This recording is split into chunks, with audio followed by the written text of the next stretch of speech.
Hi everyone, it's been a long time since I've chatted to you and a lot has happened. Isn't that the case always? Maybe not, because I did used to post a lot, but a lot was happening throughout my journey this year, 2025, when I went through a Hodgkin lymphoma journey as a 33 to 34-year-old mum of a now 18-month-old. What a ride, what a surprise. I mean, it just came sort of out of nowhere for me. I had felt sick for quite a while, but I didn't know why. And I kept getting like these answers from the doctor, like, you know, it's probably because you're a new mum or you're breastfeeding or this or that. But in my body, I knew there was something else going on. Anyway, that's a quick recap for you if you're new here. And my name is Alicia Louise Lillington. I'm now 34. And today I wanted to talk to you about the next steps and what kind of happened after chemo. So the last time I recorded a video, I was in hospital. I had finished 8 rounds of chemo and we did a trip up north, somewhere really warm and beautiful, to a few different places. Then we went to the snow. But before we went to the snow, on the way there, I was feeling quite unwell and I ended up in hospital for a couple of nights until my body could get better. I had really low neutrophils, which is basically like your immune system. But when you are going through a chemo journey, you basically don't have an immune system like a normal person does. So if you get sick, it can turn pretty bad pretty quickly. And so I think a normal person's neutrophils are somewhere at 2 point something like that. And then mine were 0.33, so it was pretty low. Anyway, after that, I started a new job.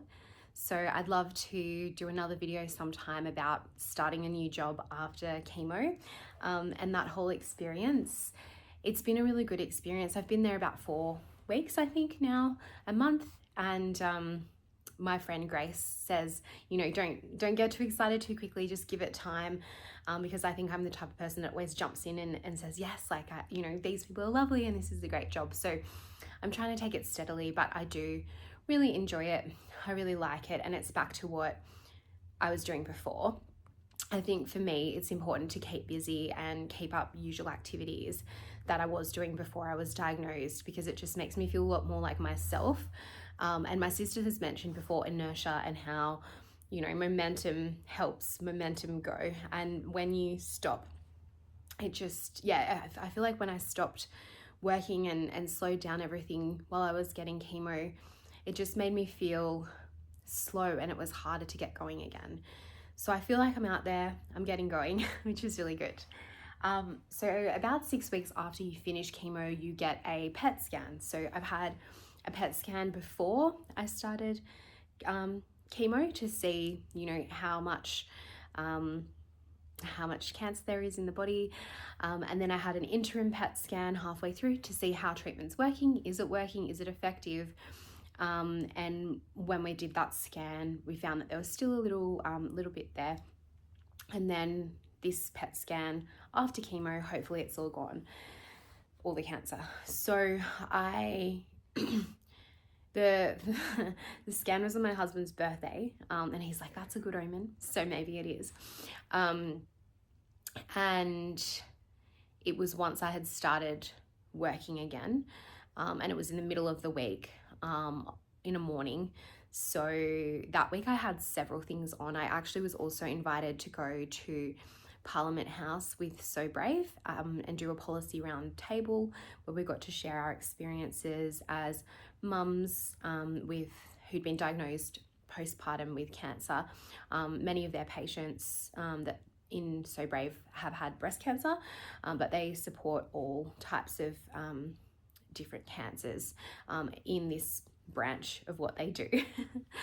And so that was really exciting. I also had been gifted a trip to Hale Spa in Canberra, and that was absolutely beautiful. I had a facial, I had a massage, I had spa and sauna. These little things that I've been doing have just really helped me along my healing journey.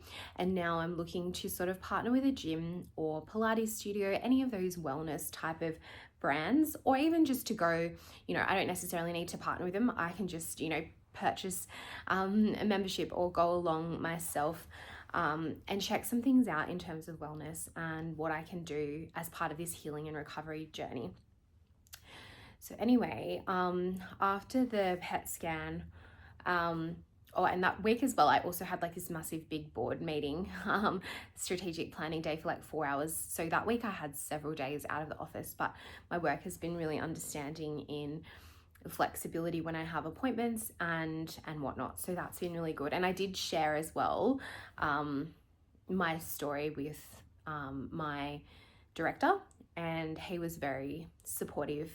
And you know, it's kind of come out over time with different people at work, because one day I'll show up with a headscarf, and the next day I might have a blonde wig, and the next day I might have a brunette wig, and the next day I might have, you know, I'll just show up without any head covering. So I guess I felt that I needed to explain that. Not that I really did, but once I sort of chatted to a few people about what I'd been through, it just opened up a conversation that was really meaningful, and I feel like I have stronger relationships with my colleagues as a result. It's also good to discuss it with them because, you know, if I am away a lot, you know, sometimes people are like, I'm sick, and you're like, okay, like, have you got a cold? What's going on? It's not that you need to know their personal information, but sometimes, like for me, I'd prefer that they know the context behind. It's not just, you know, a cold. It's been something big that I've gone through, and yeah, so that's the story. And then, yeah, anyway, going through all these different stories, but really what I'm trying to tell you about is the PET scan results.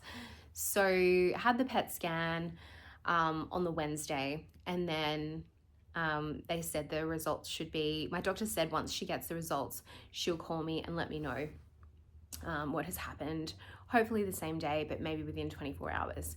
And so that 24 hours, I was just waiting. I wanted to know, you know, what had happened. When I went into the PET scan, it was quite triggering to be in the hospital again. You have a cannula in, and they put radioactive dye into you, and so they did a PET scan and a CT scan. And I just don't love that experience after the experiences I've had in the past. But the people there were absolutely lovely. I had to sort of just go into my own zone. I couldn't talk to them too much, because if I started sharing my story or talking about anything, I felt I was going to just burst into tears and break down, because I think I've been quite stoic throughout this journey and held on to things for a while. And so sometimes now when, yeah, I'm about to tell the story and someone shows me kindness, it might just take a little moment, and yeah, it could really set me off. So they were absolutely lovely, but I really just held my cards close to my chest, didn't say anything. I just like closed my eyes, went into my own zone. I didn't want to have the needle in. I didn't want to, you know, and they mentioned things about, oh, your veins are a bit tricky, and I just didn't want to go there. So I just didn't say anything, but they were absolutely amazing and professional. Anyway, had that scan, went back to work in the afternoon, and then was waiting to hear back. Also, like, wanted to celebrate my husband's birthday, but we weren't sure, because, you know, it was just like, are we celebrating, you know, the birthday and the result, or should we be more cautious? Obviously, with the interim PET scan, the results were different. I hadn't quite entered remission from what I thought. And so, yeah, and in the back of my mind, I just had this movie moment in my head that you're going to be told you're in remission. And like, I'll go into the doctor's office and I'll be wearing white, and it'll be this bright light, and, you know, I don't know, maybe I think I just watched too many Hollywood movies or something like that, or what I've grown up to believe. Anyway, she didn't call me.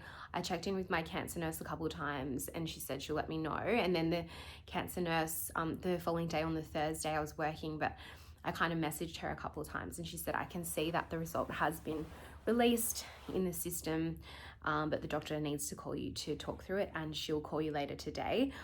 And that was, the Thursday. So I was like waiting all day, and then I was just like checking in. I felt like an absolute, I don't know, person who was so annoying, who kept following everything up.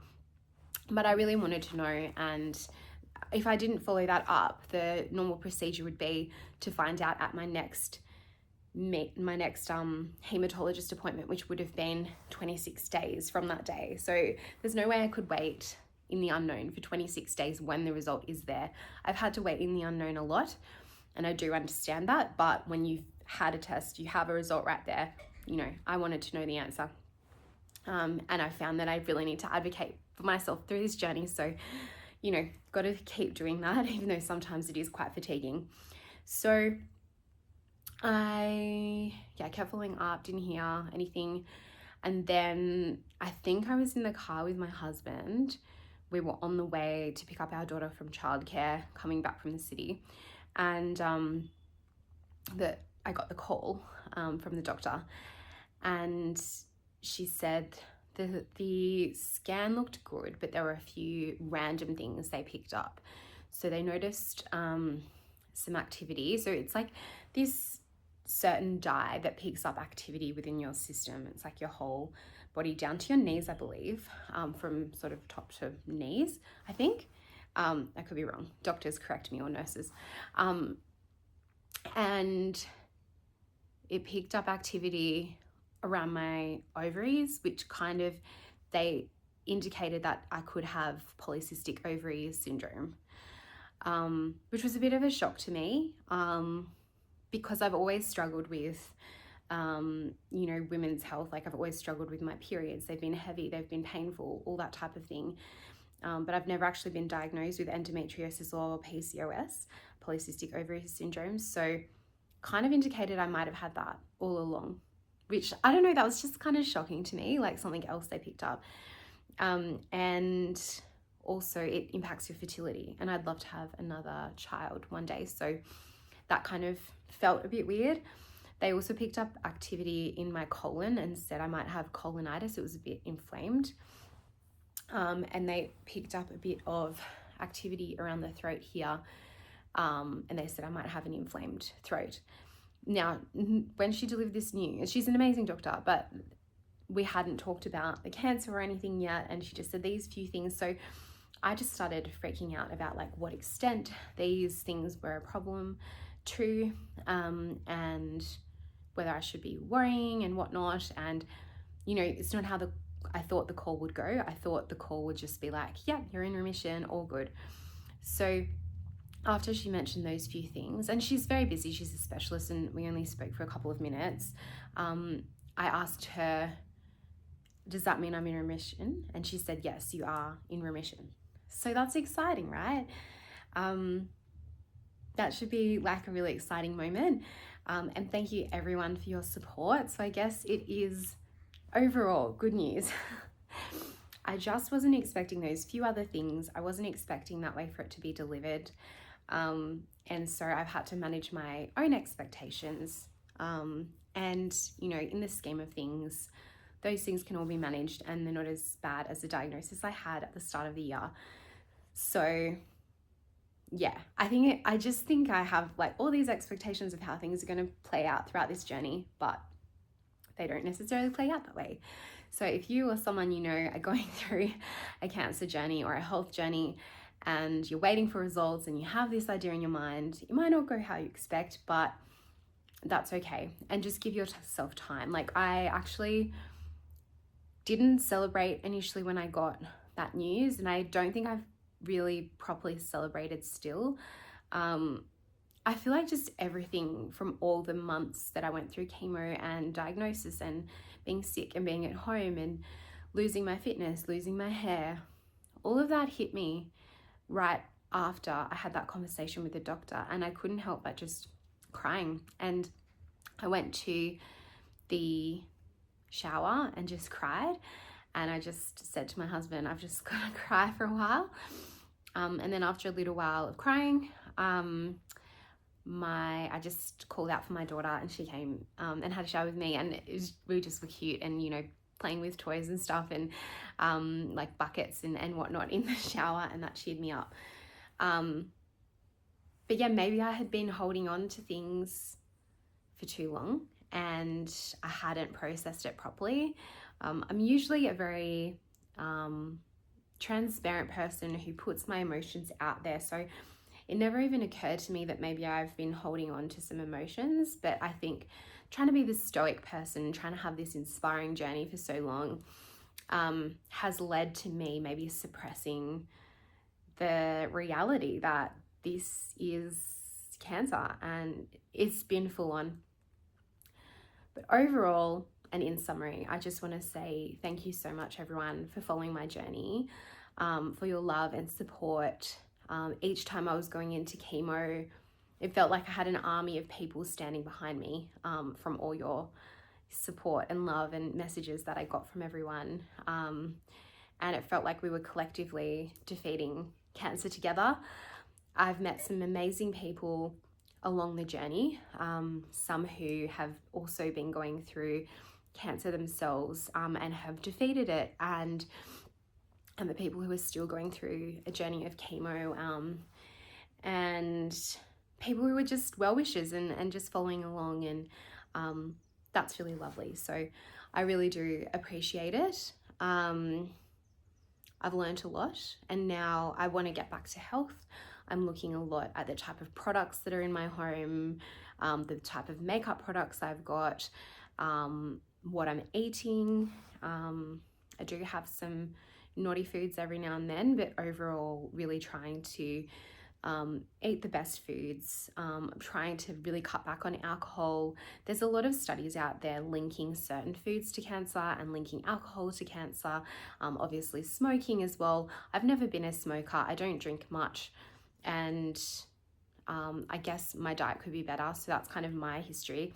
My Hodgkin lymphoma didn't have anything to do with smoking, drinking, or food necessarily. Hodgkin lymphoma is not one that's associated with anything you can do. It just crops up. There are some associations with Epstein-Barr virus, which is glandular fever. So, and maybe being run down. But yeah, we just don't know enough about cancer. It kind of makes me want to like go and research it and find a cure. And yeah, so I guess final thing is that I have this wig that really reminds me of my old hair, and that has helped me a lot. I have a couple of other wigs that you might have seen me wear throughout the journey, and those ones just didn't quite feel like me, but this one feels more like me. Started wearing makeup again. I've started like dressing how I used to, as one of my colleagues calls it, dopamine dressing. And that's important to me on my healing journey. So I'll be looking out. If you have any health related things that you think I should check out or try, definitely let me know. Yeah, and I'll continue sharing as I get better. I also will try and do some videos about certain milestones along the way. So maybe, you know, what happens if you lose your job while you have cancer? What happens if you want to apply for a job while you have cancer? What I wish I knew before this journey, some of those type of things. Let me know in the comments if there's any type of video you'd like to see. I think, you know, some of the things I probably didn't do the best, like how to tell your family or how to tell your friends. I just told them intuitively, just called my sister and told her, or I just, you know, well, my husband was with me in the doctor's surgery. So I didn't really plan that out very well. Also, like how you can support someone going through cancer. I've definitely felt very supported by some amazing people in my life, and you know, they've gifted me certain things like bath salts when I really, like, my body was aching, and or like slippers or certain things like mindfulness magazines. Some of those things have been really, really helpful throughout the journey. Whereas there's other things that maybe aren't as helpful that people have done or said or gifted, but I know they all had good intentions. So we'll just focus on the ones that were really good. Yes, that is everything. I think I'm going to go to the gym now. And yeah, and then might go to a kid's birthday party. We'll see. I hope you're having a lovely day wherever you are. Stay safe, take care, and advocate for yourself.